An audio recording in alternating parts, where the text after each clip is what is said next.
Shalom. Anda sedang bergabung di dalam podcast Awali Bersama Tuhan dari Gereja Kristen Kalam Kudus Merauke. Kami berharap podcast ini akan menjadi berkat bagi Anda dalam mengawali hari ini. Selamat mendengarkan. Tuhan Yesus memberkati.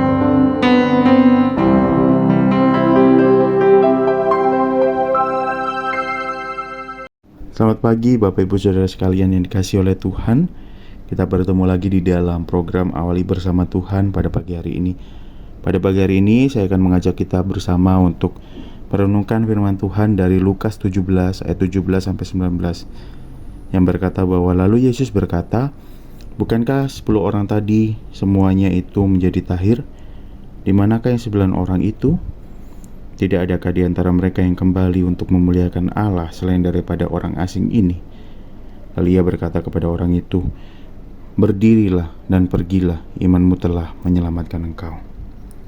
Bukankah kita melihat bahwa ke-10 orang yang kusta tadi itu merupakan gambaran dari setiap manusia?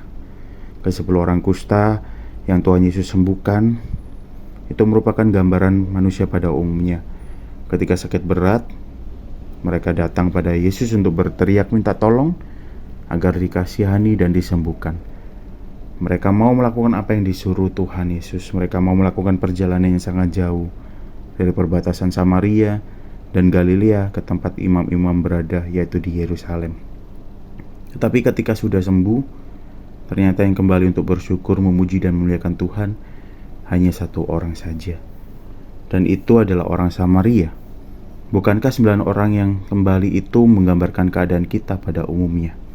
Ketika kita mengalami kesulitan, sakit penyakit yang parah, permasalahan yang berat, dan pergumulan yang berat, kita akan datang kepada Tuhan, berteriak minta tolong sekencang-kencangnya dalam doa dan permohonan kita, agar kita dikasihi oleh Tuhan, ditolong, disembuhkan, dipulihkan, diberkati.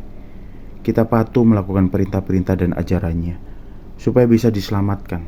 Tetapi setelah sembuh, setelah selamat, diberkati, kita tidak mau bersyukur pada Tuhan, Sang Sumber berkat itu. Karena kita hanya mau mencari berkatnya saja, tetapi tidak mau bersyukur dan membangun relasi yang baik dengannya. Lalu apakah kesembuhan 9 orang yang lain akan dibatalkan karena mereka tidak bersyukur dan memuliakan Tuhan setelah disembuhkan? Jelas tidak. Ke-10 orang tersebut semuanya tetap sembuh dari sakit kustanya. Tetapi hanya 1 orang saja yang akan dipulihkan secara utuh dan sempurna, yaitu orang Samaria yang datang untuk bersyukur dan memuliakan Tuhan Yesus.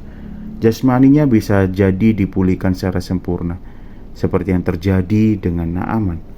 Seolah-olah dia tidak pernah kena sakit penyakit kusta. Semua anggotanya, tubuhnya tetap utuh. Dan yang terpenting secara rohani, dia telah dipulihkan relasinya dengan Allah, dikembalikan seperti semula, sehingga dia bisa menerima keselamatan dari Allah. Karena itulah Yesus berkata kepadanya, "Berdirilah dan pergilah, imanmu telah menyelamatkan engkau." Lalu mengapa Tuhan Yesus seolah-olah mengharapkan ucapan syukur dan terima kasih dari ke-10 orang yang ditolongnya itu?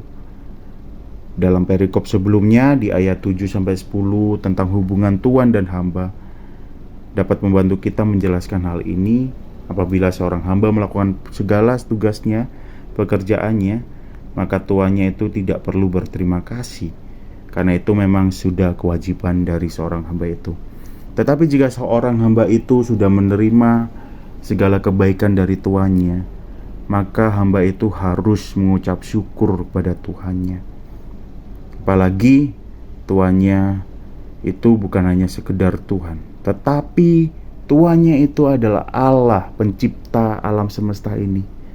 Dan Tuhan Yesus juga itu merupakan pribadi Allah, Sang pencipta alam semesta ini. Bukankah kita sebagai hamba harus datang pada Tuhan kita dan mengucap syukur pada Tuhan kita atas segala perbuatannya, atas segala apa yang dilakukannya? Terlebih Tuhan kita telah menyelamatkan kita dari setiap dosa-dosa kita.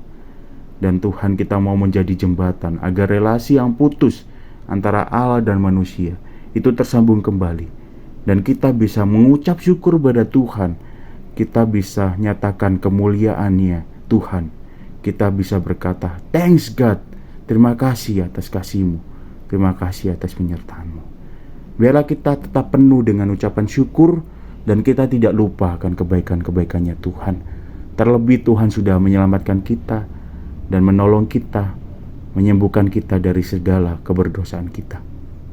Marilah kita mengucap syukur bagi Tuhan dalam setiap hari-hari kita. Mari kita berdoa. Tuhan, terima kasih untuk kasih-Mu, terima kasih untuk penyertaan-Mu, terima kasih juga untuk berkat yang Kau berikan, keselamatan yang Kau berikan bagi kami.